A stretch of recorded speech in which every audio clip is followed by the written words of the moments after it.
Selamat pagi rekan-rekan Tribun. Saya wartawan Tribun melaporkan dari Masjid Islah di kawasan Papasulu, di mana di sini sedang dilakukan vaksinasi untuk anak, dewasa, dan orang tua.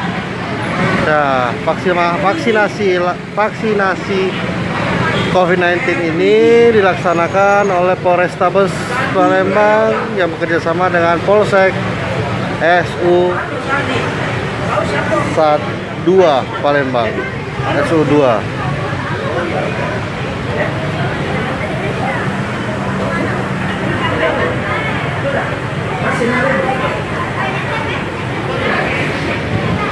Nah, seperti kita lihat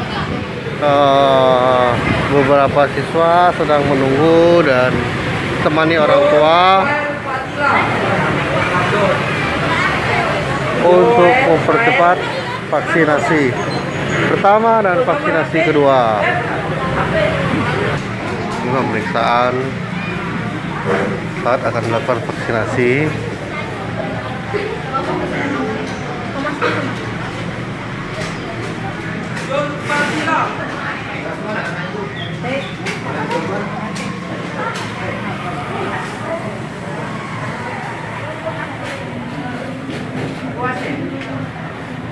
Vaksin deh.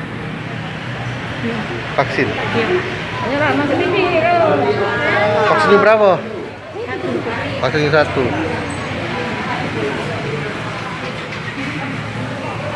SD mana? 91. Hah? 91. 91.